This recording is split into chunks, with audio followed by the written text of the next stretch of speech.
deep within the secluded Cotswold Valley near Nymphsfield, stands a structure that defies the natural order of history and time. Woodchester Mansion is not merely a house that fell into ruin, but rather a creature that was never allowed to take its first breath. The limestone shell looms out of the dense forest canopy like a bleached skeleton of a leviathan stranded by a receding architectural tide. Visitors who approach the site often report a sudden and oppressive silence that descends upon the valley floor, where the birds stop singing and the wind ceases to rustle the leaves. This is the first warning that the land itself retains a memory of something that should not exist. The mansion is a masterpiece of the Gothic Revival style, yet it lacks the warmth of a completed home, and instead holds the cold, damp breath of the grave within its hollow walls. The story of this cursed place begins with a wealthy shipowner named William Lee, who purchased the Woodchester Park estate in the middle of the 19th century. He was a devout man who recently converted to the Roman Catholic faith and sought to build a grand residence that would reflect his religious fervor and social standing. However, William Lee was not the first to attempt to tame this dark valley, for there were pre-existing structures that had been destroyed to make way for his vision. The previous house, known as Spring Park, was demolished with haste, and some local historians suggest that the destruction disturbed ancient forces that had been dormant in the limestone bedrock. The ground here is rich with history, and perhaps something far older than the Victorian era was awakened when the foundations were dug into the earth. Construction began in the year 1858 under the guidance of a young and ambitious architect named Benjamin Bucknall. Bucknall was a disciple of the famous Violet Leduc, and he poured his soul into the design of Woodchester Mansion. The walls rose quickly from the valley floor, constructed of high-quality local limestone that was quarried from the estate itself. Masons and laborers worked tirelessly to craft intricate gargoyles and vaulted ceilings that rivaled the great cathedrals of Europe. Yet, despite the skill of the workmen and the wealth of William Lee, a palpable sense of unease began to permeate the building site. Tools would go missing only to appear in impossible places, and accidents became a frequent occurrence among the workforce. It was as if the house was resisting its own creation, fighting against the stone and mortar that sought to bind it together. The workmen often whispered among themselves about the strange atmosphere in the valley, especially as the sun dipped below the horizon. They spoke of shadows that moved independently of any light source, and of a feeling of being watched from the dark tree line that surrounded the construction site. The gargoyles that were carved to decorate the gutters seemed to take on a life of their own, with expressions that shifted from protective to malevolent when no one was looking directly at them. Despite these omens, the work continued for several years until a sudden and unexplained event brought everything to a grinding halt.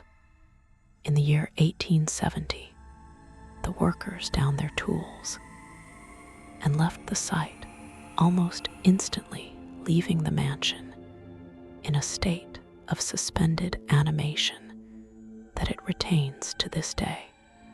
The official reason given for the abandonment was a lack of funds and the failing health of William Lee, but local legend paints a far darker picture. It is said that something terrified the master mason so profoundly that he ordered his men to leave immediately without even taking the time to pack their belongings. For decades, the mansion stood empty and incomplete, with ladders still leaning against walls and hods of mortar hardening into stone. The roof was finished, which protected the interior from the elements, but the floors were never laid, and the windows remained unglazed. The house became a hollow shell, a stone enclosure that trapped the darkness inside while the world outside moved on. It was during this long period of abandonment that the reputation of Woodchester Mansion began to fester and grow. The early 20th century brought new horrors to the valley as the world was plunged into the chaos of war. During the Second World War, the secluded grounds of Woodchester Park were used as a temporary base for American and Canadian troops who were preparing for the invasion of Europe. The soldiers set up camp in the shadow of the unfinished mansion, unaware of the dark history that permeated the soil. They were young men full of life and bravado. But the oppressive atmosphere of the valley soon began to weigh heavily on their spirits. It was during this time that a tragedy occurred, which would add a new layer of suffering to the spiritual fabric of the location. A training exercise involving a pontoon bridge over the man-made lakes went horribly wrong, resulting in a catastrophic failure. Several soldiers were plunged into the freezing waters when the bridge collapsed under the weight of their equipment, weighted down by their heavy gear. And panicked by the sudden immersion, the men struggled to stay afloat in the murky depths. Despite the desperate efforts of their comrades, several young lives were extinguished in the cold, dark water that day. Their bodies were eventually recovered, but the trauma of their final moments imprinted itself upon the landscape. Witnesses in the decades since have reported seeing uniformed figures standing by the water edge, staring silently into the depths before dissolving into mist. These restless spirits are bound to the site of their untimely demise, adding their sorrow to the ancient malice that already inhabited the valley. The mansion itself served as a temporary billet for some of the officers, and their experiences within the stone walls were far from peaceful. Reports from the time mention strange noises echoing through the empty corridors at night, and the sound of heavy boots marching on floorboards that did not exist. One officer wrote a letter home describing a feeling of intense cold that would fill his room regardless of how many fires were lit. He spoke of a tall shadow that would stand in the corner of the room, watching him as he slept. These wartime encounters were the first documented evidence that the entity within Woodchester Mansion was active and aware of the intruders who dared to trespass within its unfinished domain. As the years turned into decades, the mansion remained a desolate ruin, frequented only by vandals and thrill seekers who were brave enough to venture into the woods. It was not until the later part of the 20th century that the true extent of the paranormal activity became widely known. Restoration efforts began in order to preserve the structure as a historical monument. And with the return of human activity came a resurgence of supernatural phenomena. Workmen and volunteers reported tools being thrown by unseen hands, and the sensation of small stones being pelted at them from empty balconies. The unfinished nature of the house meant that sound traveled in strange ways, but the noises they heard could not be explained by acoustics alone.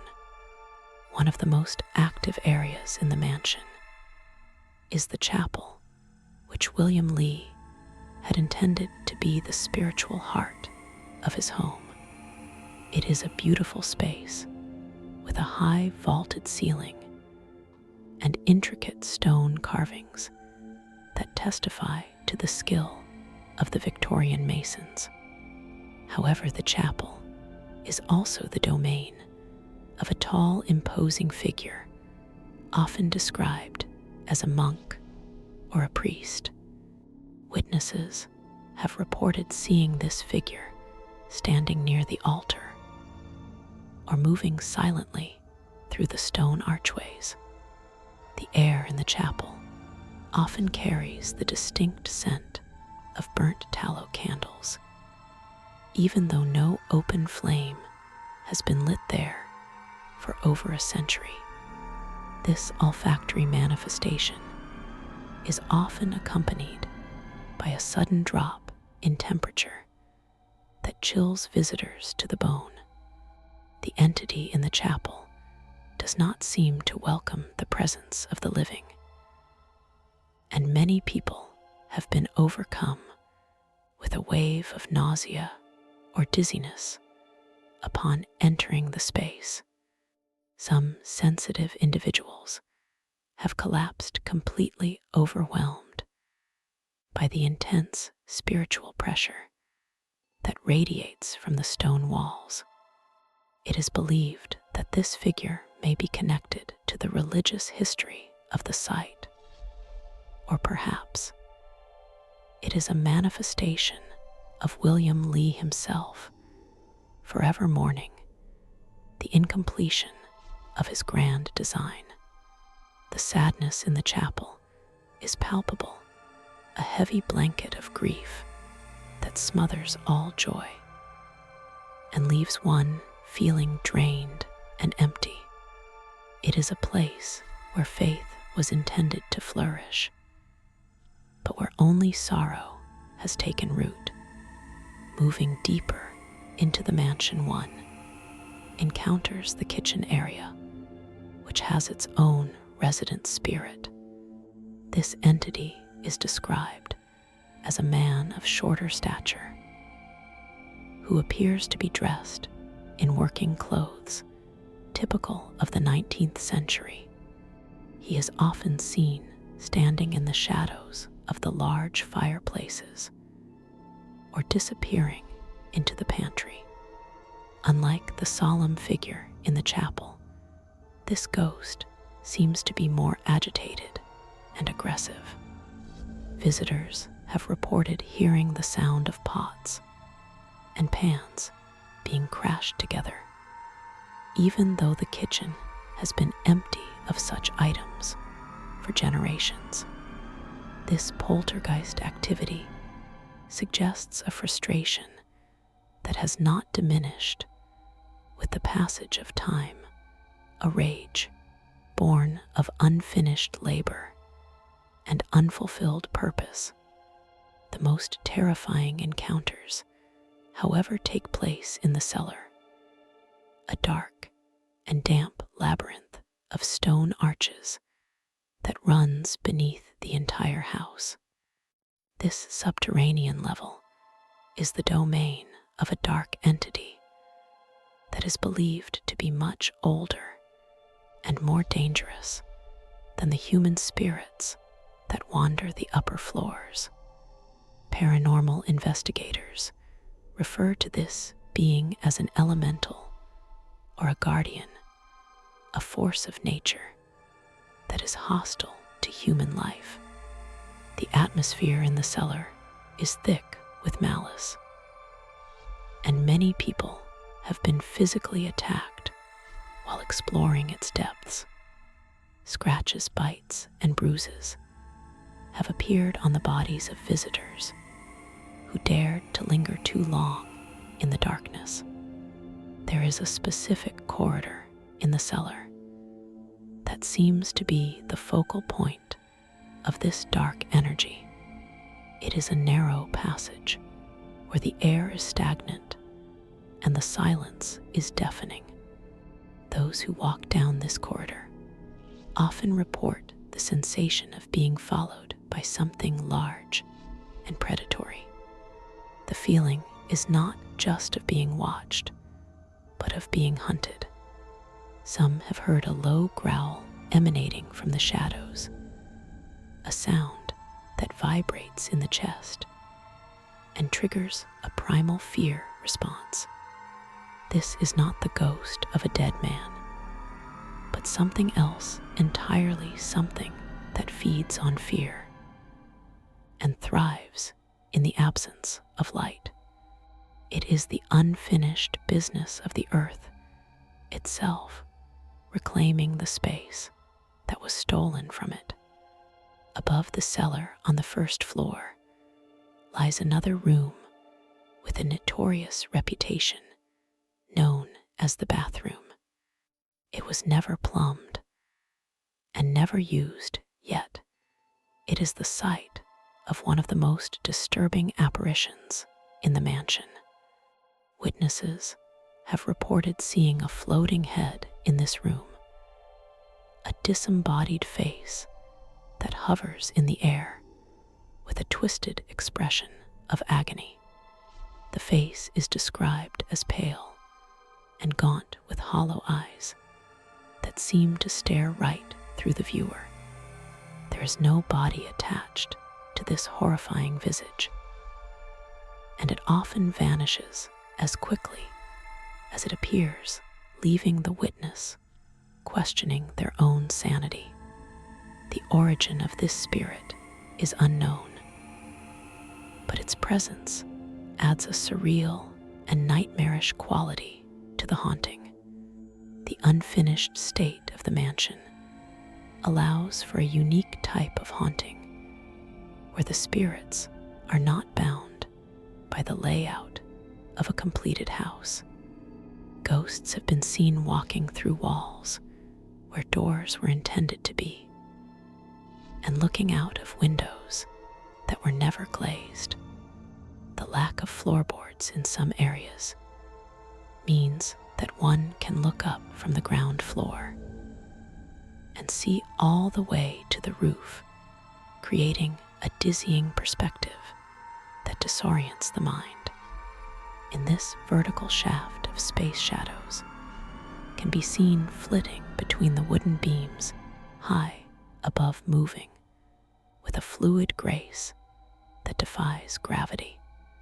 It is a three-dimensional haunt where danger can come from above as well as from the sides. There is a persistent legend involving a dark man who stands on the bridge that leads to the mansion. He is often mistaken for a security guard or a staff member until he vanishes into thin air. This sentinel seems to guard the approach to the house, warning visitors away before they even cross the threshold. He is described as wearing a long dark coat and a hat that obscures his face. Those who have encountered him say that he radiates a sense of authority and menace. He does not speak, but his presence is a clear command to turn back and leave this place alone. He is the first line of defense for the secrets that Woodchester Mansion holds. The paranormal activity at Woodchester Mansion is not limited to visual apparitions and auditory phenomena. There is a physical component to the haunting that makes it particularly dangerous. Stones are frequently thrown at visitors, often with significant force. These are not small pebbles falling from the crumbling masonry, but fist-sized rocks that are hurled horizontally across the rooms. There is an intelligence behind these attacks, a deliberate attempt to harm or drive away intruders. People have been struck on the head and shoulders, leaving painful welts and bruises. The entities here are not passive recordings of the past. They are active and hostile participants in the present.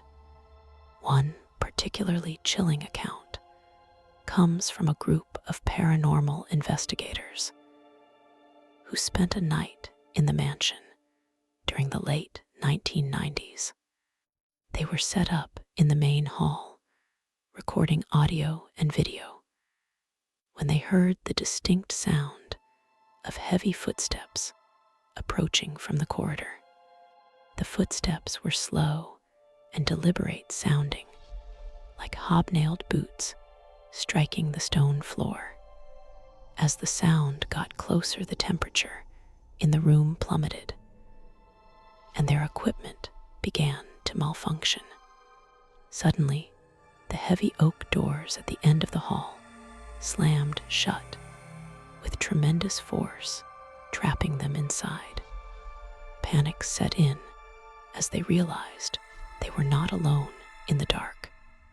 The investigators huddled together, shining their flashlights into the gloom, trying to identify the source of the disturbance. Out of the shadows emerged a dense black mass darker than the surrounding night. It moved with a purposeful gait, shifting its shape as it advanced toward them. The air was filled with the smell of rotting vegetation and stagnant water. Just as the entity reached them, it dissipated into a cloud of icy mist, leaving the group trembling and terrified. They fled the mansion, immediately vowing never to return.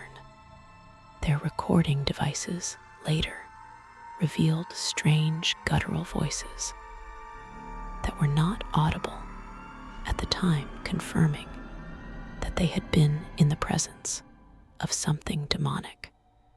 Another recurring phenomenon is the sound of music echoing through the empty halls. It is often described as 1940s style music, reminiscent of the time when the soldiers were stationed there. The faint strains of a big band or a slow jazz number can be heard drifting from the upper floors, as if a ghostly dance is taking place in a ballroom that was never built. This spectral music is often accompanied by the sound of laughter and the clinking of glasses, creating a bizarre juxtaposition between the festive sounds of the past and the desolate reality of the present. It is a cruel echo of the life that was brought to the valley by the war only to be cut short by tragedy. The haunting of Woodchester Mansion is not confined to the interior of the building. The surrounding parkland is equally active, with reports of phantom horsemen riding through the woods. These riders are believed to be connected to the earlier history of the estate, perhaps from the time of the Spring Park House. The sound of galloping hooves can be heard thundering down the valley tracks, even when no animals are present. Hikers have reported being forced off the path by an invisible force that rushed past them, leaving a trail of displaced air and the smell of horse sweat. The valley itself seems to be a conduit for supernatural energy, trapping these echoes of the past in a continuous loop. There are theories that the mansion was built on a convergence of ley lines, ancient paths of energy that crisscross the landscape. This would explain why the site has such a high concentration of paranormal activity, and why the construction was so plagued by misfortune. The stone of the mansion acts as a battery, storing this energy and releasing it in the form of hauntings. The incomplete nature of the building may have left these energy channels open, allowing entities from other planes of existence to enter our world. It is a gateway that was opened, but never closed a wound in the spiritual fabric of the Cotswolds. Animals are particularly sensitive to the presence of the entities at Woodchester. Dogs often refuse to enter the mansion, bracing their legs and whining in distress. Those that are dragged inside often exhibit signs of extreme fear, cowering in corners, or barking aggressively at empty space. There have been reports of birds flying into the building and dropping dead mid-flight, as if they hit an invisible wall of negative energy.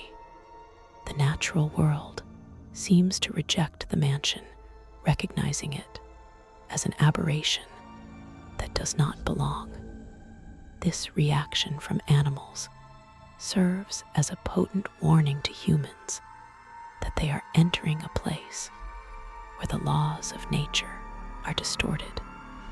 A local woman who visited the mansion on a guided tour reported a terrifying experience in the scullery. She felt a small, cold hand slip into hers, as if a child was seeking comfort. At first, she thought it was one of the other guests' children, but when she looked down, she saw no one. The sensation of the small hand gripping hers persisted, and she felt a wave of overwhelming sadness wash over her. She began to weep uncontrollably, overcome by the emotions of a long-dead child. When she finally pulled her hand away, she saw distinct red marks on her skin where the phantom fingers had held her. This encounter suggests that not all the spirits are malevolent. Some are just lost and lonely. The most dangerous time to be at Woodchester Mansion is undoubtedly at night.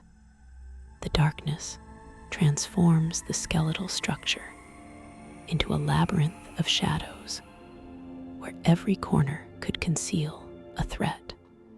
The moonlight filtering through the empty window frames casts long, distorted shapes on the stone floors, creating a shifting landscape of light and dark.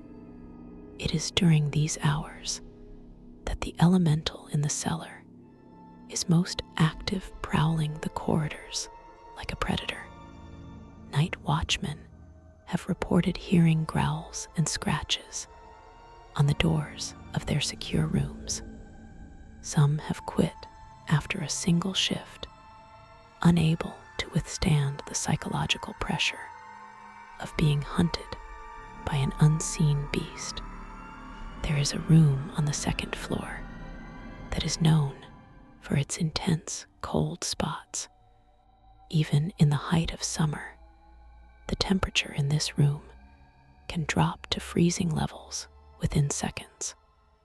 Visitors can see their breath misting in the air, and frost has been known to form on the stone walls. This localized freezing is a classic sign of a spirit drawing energy from the environment to manifest. The cold is not just physical, it is a spiritual chill that penetrates the soul, leaving one feeling drained and exhausted. It is as if the life force is being sucked out of the living to feed the dead.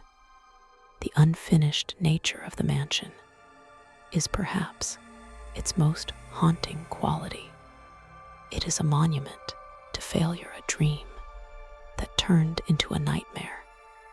The empty door frames and unglazed windows are like the eyes and mouth of a skull, staring blankly out at the world. The house is caught in a state of limbo, neither fully alive nor truly dead. It is this state of transition that makes it such a potent magnet for spirits. They are drawn to the incompleteness, to the potential that was never realized. The mansion is a blank canvas upon which the dead can project their memories and their rage. One specific encounter sums up the horror of Woodchester Mansion. A lone photographer ventured into the cellar to capture the architecture in the fading light. As he set up his tripod, he felt a heavy hand land on his shoulder. Assuming it was a security guard, he turned around to apologize for being there after hours. Behind him stood a massive shadow, a towering figure of pure darkness that seemed to absorb the light from his torch. The figure leaned in close, and the photographer heard a raspy voice whisper, "Get out," right in his ear. He abandoned his expensive camera and ran for his life, never looking back. When the camera was retrieved days later, the film was completely black. Today, Woodchester Mansion stands as a chilling reminder that some doors should never be opened. It is a place where the past bleeds into the present, and where the dead walk among the living. The restoration work continues slowly, but the spirits show no sign of leaving. They are the true owners of the house, the eternal tenants of the unfinished rooms. As you leave the valley and the silence lifts, you cannot shake the feeling that something is still watching you from the shadows of the tree line. The mansion remains unfinished, but the business of the ghosts within is far from over. They wait in the dark, patient and hungry for the next visitor to cross the threshold.